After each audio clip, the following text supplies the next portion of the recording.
Hello, guys, to nightly chat. Well, sorry, to nightly writing, since that is going to be the new name for the series. And I just wanted to say that I did really enjoy making the last one, since I get to speak about something I'm really interested in. So let's start with part 23.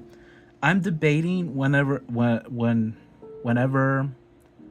I'm debating if I should like reset the count, since technically it is a new series, you could say. Technically, not really. It's still me doing like chats, me doing this. So technically, it's not the same, but technically it is.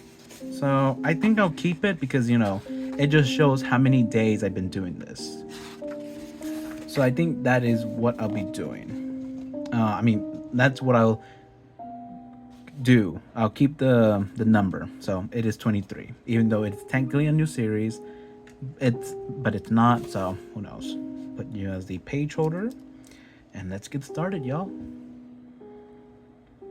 Today I'll be talking about my not a new, but yes, a new OC. Work in progress name. Soul. It is pronounced soul with like an accent. So it'd be, let's see, it'd be like sol, like that, which means sun in Spanish. Work in progress. I'm gonna give you again. I want to make these videos longer because I want to put more of like what I want to talk about into the videos, so they will be longer from now on. Again, some videos will be just random things that I talk about, but for the most part, they will be actual things about that hold importance to to my stories. Let's get started. All right. What should I draw? Practice or should I draw stuff? I should probably give you guys like a quick rundown of what. My throat. Of what? Oh no, not what. Who Soul is. To boil it down to like the key components, Soul. Okay. That's gonna get tiring. Soul. Now I can't even say the right. Soul. Oh, God damn it. Whatever. Soul is a very stubborn. Well, no, that's very much with Faith, but I mean Senko. Not stubborn, but more so, she doesn't really care. Well, she does care, but trying to form. Soul is raised in a village where it's very, it's a village that's in the middle of nowhere, kind of, and you do things. You like there's the usual jobs a village would have: farming, building, cooking, all these things. It's a normal, average village. And Soul is raised by a single parent. I'm still debating whether it should be a father or mother. I'm not sure it will be key to the story or not. So I'm still debating about that. But she is raised by a single parent, and she is basically raised to be a worker. She's raised in an average village life.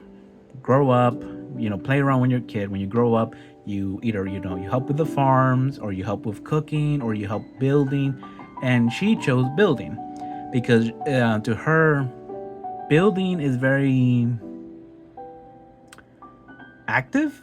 She likes to be active when she's working, when she's doing things. So she likes to be active. And so she's a builder for the village. She's a worker. She builds things for the village. But also, she's very much this. She has like this attitude of like, I just want to live, right? Not like I want to live. I want to just do things how they always were.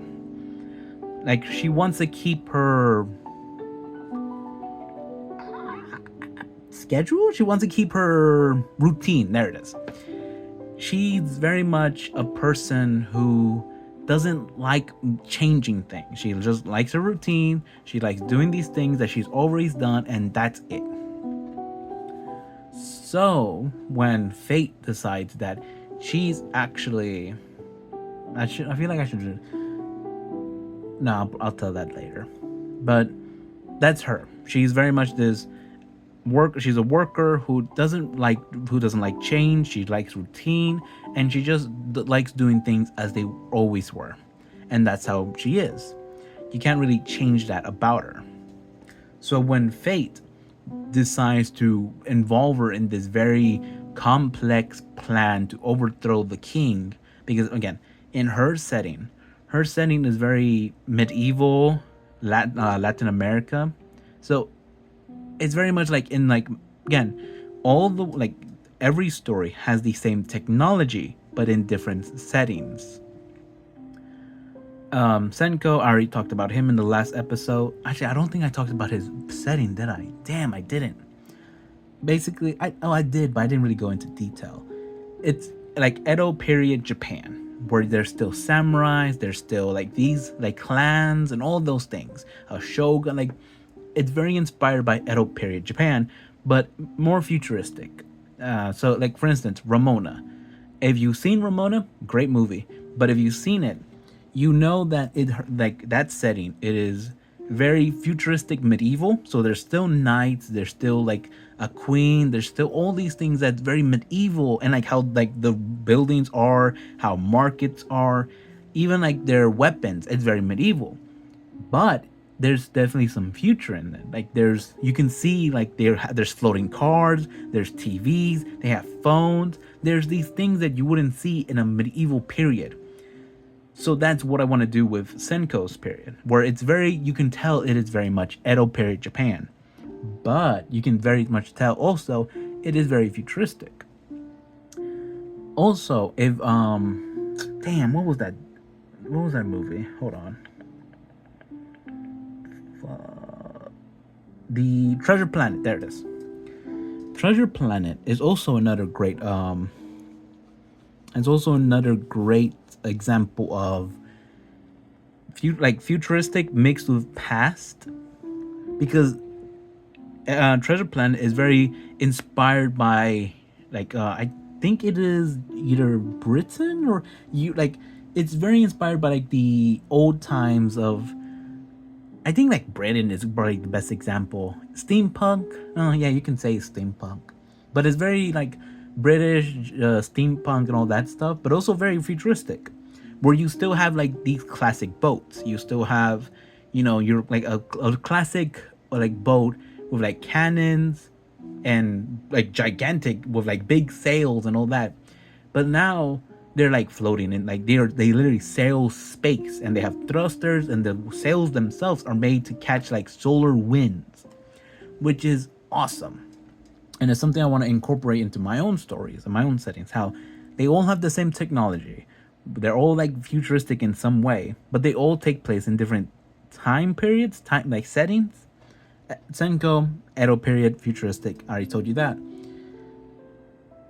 And Soul is very medieval, Latin American inspired. So there's still, you'll see again knights, you'll see kings, kingdoms, and all that. But it was also inspired by Latin America, very like Hispanic.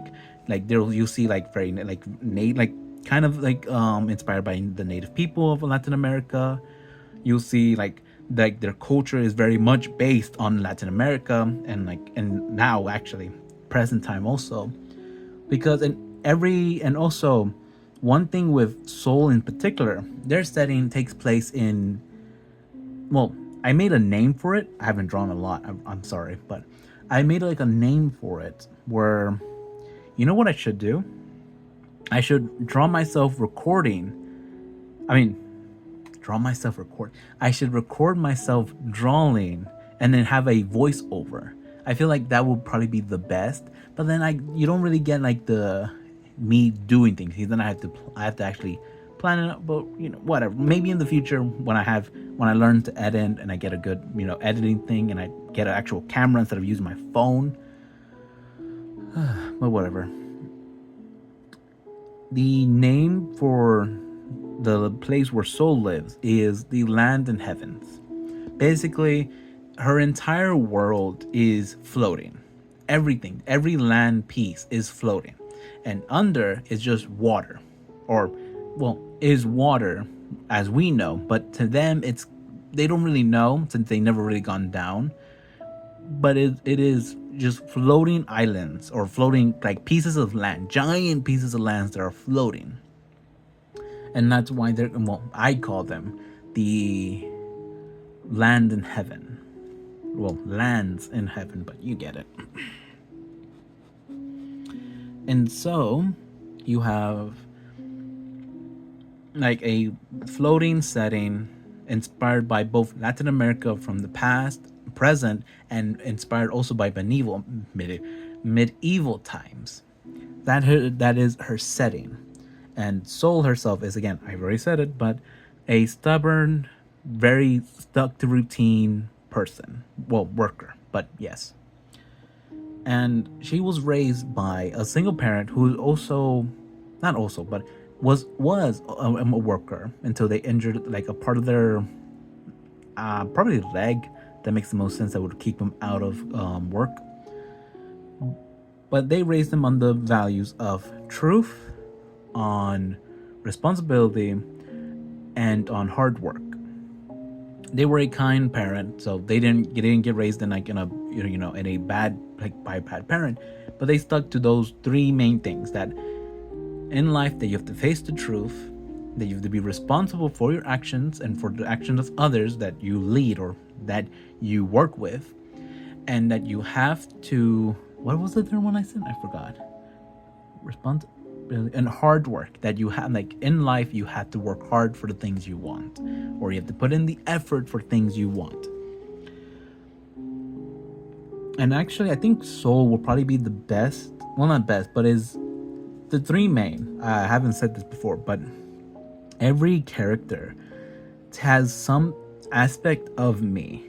Senko is not, even though I put him through the worst and the harshest things, I'd say he reflects like a deep part of me that thinks that what if, like a what if part of my brain that says, what if I fail, what if I never succeed, and what if I'm stuck in like this limbo of trying to make it and never succeeding. Soul, I would say, represents my teachings, because again, as a Hispanic man, you are raised on hard work, on trying, and on,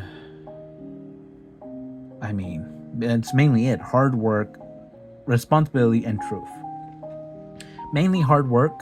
You are very much pushed by your parents to work hard, to like, even pushing yourself to, well, burnout, to like their breaking point, to get the things you want. And again, it is a good lesson that you need to work hard, but sometimes you're pushed too far and you burn yourself out. And faith, I'd say faith represents the hope. Again, that is Faith's whole character. He represents hope. But I'd say he represents the brain, well, the part of my brain that always tries to think of good things, that always tries to reflect on the good instead of reflecting on the bad. He always tries to look everything on a bright side. So that would be my optimism, my hope, and my strive to just do better. And I'd say, oh, well, that's it. The three chosen, the three main characters of the stories. Back to Soul. Sorry, I kind of went on a little thing. Back to Soul. There we go.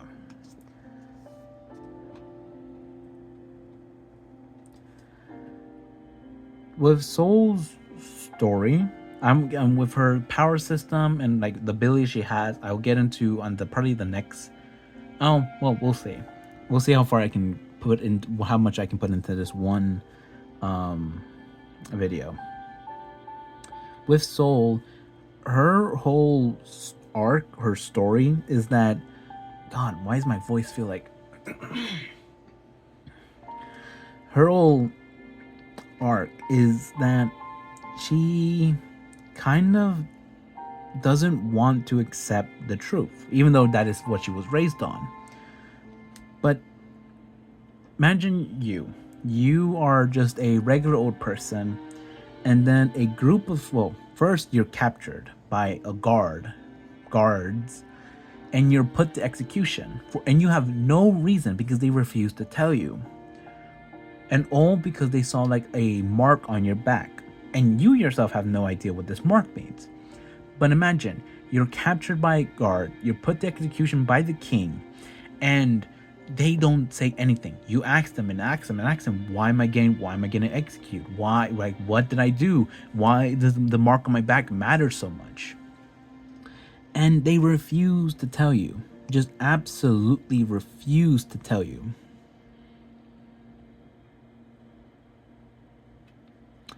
And so you're about to be executed for no reason you don't know. And then like a group of rebels save you. And then they even like risk their lives for you, right?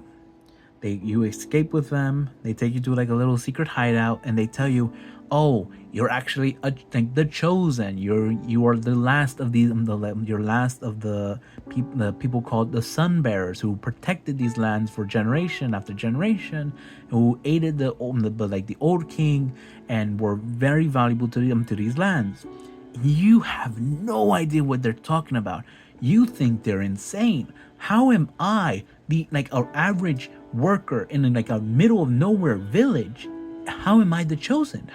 Why am I the chosen? Who decided that I was the chosen? And you tell them, no, you must have the wrong person. There's no way I'm the chosen. It can't be. I'm literally just an average person. And they tell you again and again, no, you are the last Sunbearer. You have a sun mark on your back. That is why you were gonna be executed, because the king slaughtered these Sunbearers. And you're just baffled because now you're a part of a clan called the Sunbearers that protected, like, you heard stories of the Sunbearers. They were known, but you always thought they were, an old story. You thought they were a legend, that these people called part of a clan called the Sunbearers protected the lands for generations, helped the past kings protect the lands, and now you're suddenly a part of them. You're like, your father's either a Sunbearer himself or just not even your father, and you're just confused. You're overwhelmed, and you tell them, no, that's not possible. There's no way I'm the Sunbearer. There's just no way. And they tell you again and again and again that you are the Sunbearer, and you refuse. You tell them, I don't know who you want. I don't know who you're looking for. I don't want to know who you're looking for, but I'm not the Sunbearer. And you leave. You run away, and they chase you down. They try and help you. They tell you, hey, you need to help us, because you can, save the kingdom. And again and again, at every turn and twist, you refuse them. Because why wouldn't you? You're suddenly a part of a clan that, again, you're suddenly you're not an average person. Now you're a chosen. Now you have this blessing of the sun, and it's like all too overmuch. It's too much for her. So again, she runs away, and after running away for a while, she's able to get back to her village. Bad news for her is that they also found the king also found her location because she ran away. And so when she gets to this village, the enforcers basically show up immediately. Her parent hides her, but they know she's somewhere in this village. They obviously go to the parent, who would definitely know of them, and they tell him, hey, where is she? You're hiding them. We know you are. why wouldn't you hide them? They are, you're basically your child. But we'll spare your life if you tell us where she is. Parrot shakes their head and says, no, you'll never get that information from me. I would rather die than me sending out my own child.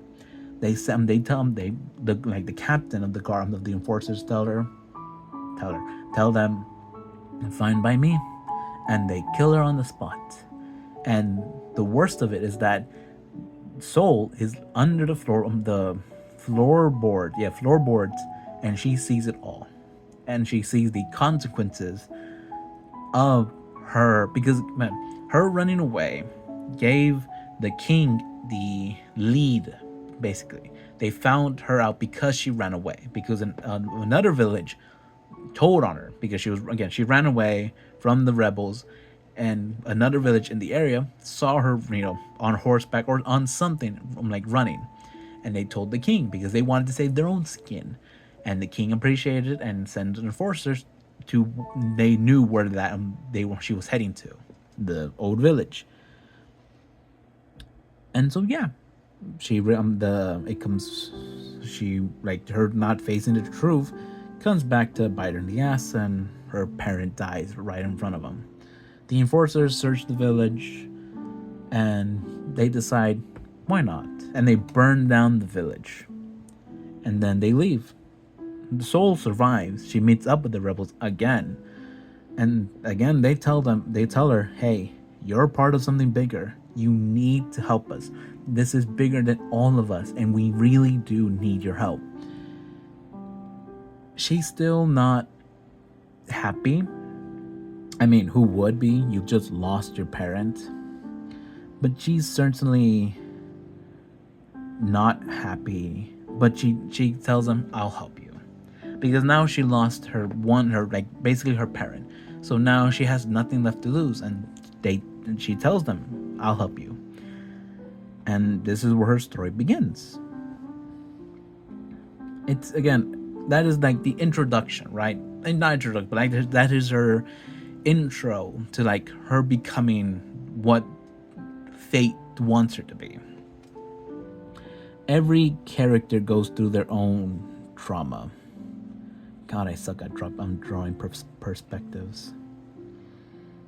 What the hell? But every character goes through their own trauma, their own things. And Soul, and every character has their own moral. Again, I need to work things out. None of this is final, but every character goes through their own trauma. Every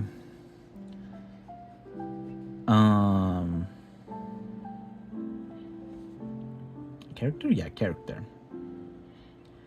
Well, moral. For instance, Senko was his refusal to change, right? And again, I might change things. I might try and fix things around, because with Soul, it's her refusal to accept the truth that she is meant to be something greater, which again could be the same as change and not change, which again, I still need to work out the kinks and all that stuff. So none of this is final. I'm kind of just jotting down my, writing down my thoughts and everything. So again, none of this is final. I could change everything, in fact, but this is the most concrete of it. It's not final, but it is very hard. It's very stuck, right? It's something that I would have to really think about before I change.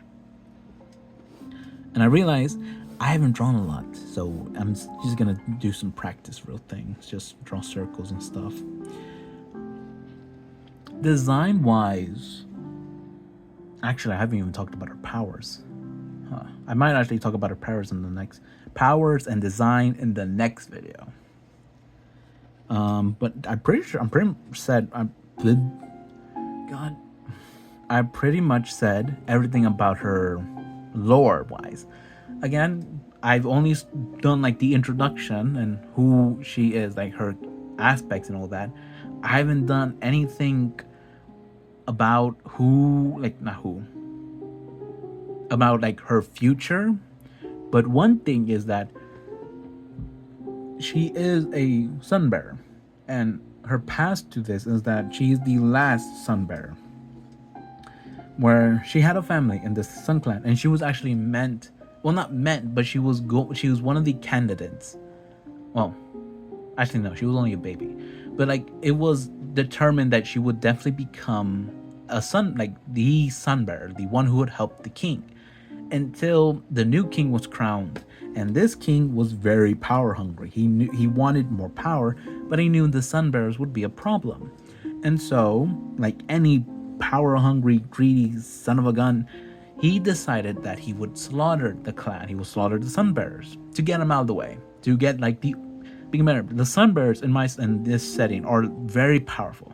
They've protected the lands for generations because they have one blessing that I'll get into more into the next video.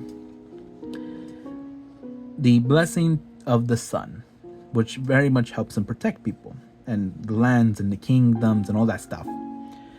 So, this I'll get into more details in the next video, but basically, this king slaughters them all, and on the night they are slaughtered, the family of Soul, well, the father and the mother because she actually had an older sister, but the mother and the father give act as diversions, trying to give as much time to their children to run away.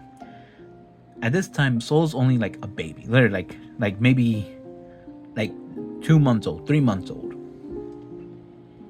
And so the older sister, who's at this point maybe 10, 11, runs with the baby in her hands, runs to a little skyboat. Remember, like everything's in like boats. Well, yeah, everything's floating. There's nothing. There are rivers and all that stuff, but I might make it a river. Whatever. But they may put it in like either a skyboat to sail the skies, or a actual just normal boat that goes down the river. Probably a skyboat. But before she's able to get to the docks, the older sister is shot with an arrow through the leg, which does slow her down, but she continues. She makes it to the docks. She puts her baby sister Soul into the skyboat, and she's about to climb in herself. But then she realizes that if she does, the boat, well, she could get on the boat and it will hold their weight, but it won't go as fast as it could. And also, they would see that a trail of blood is leading to the docks, and that one boat is missing. They're like tiny boats. They're like, if like a normal boat is like this big, these little sky boats are like this big. They're like very narrow. They're only meant for just for like 2 people to just go across lands. So they would see that one of them is missing, and would go on a manhunt for this, like the last survivor. So instead, she decides at 11 years old that she has to stay to save her little sister, and she does. She sits down. Well, first she pushes the skyboat, and and the skyboat sails, because she knows that across this vast canyon of nothingness, of air of the sky, that there's land somewhere. And to give her baby sister the best shot, she pushes the skyboat that way towards land. Thankfully, there are clouds, so there's that. And she just sits there waiting, because she knows that there's gonna be a guard. Well, they're gonna look through the docks too. And so she just sits there humming a little song as her baby sister is flown away.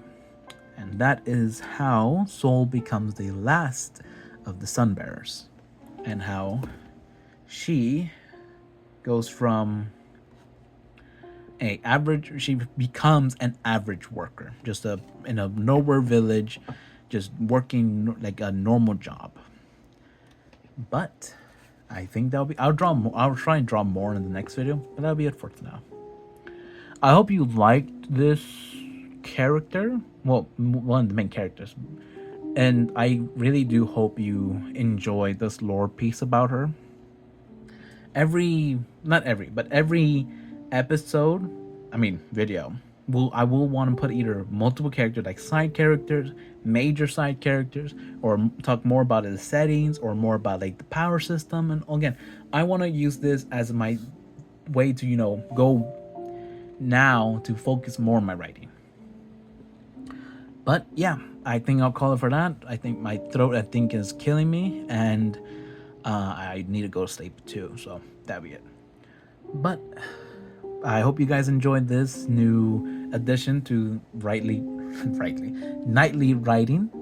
Even though I'm not writing, I'm drawing. But who cares about that? But yeah, and hope you guys have a good morning, a good afternoon, a good evening, and a good night. And if you want, if you can, drop me a like, comment down something you wanna talk about, or something. And if you could, I'd really really appreciate if you subscribe, so I can know if you guys want to see more of this and all that stuff. But until then, I'll see you guys in the next video. Bye bye.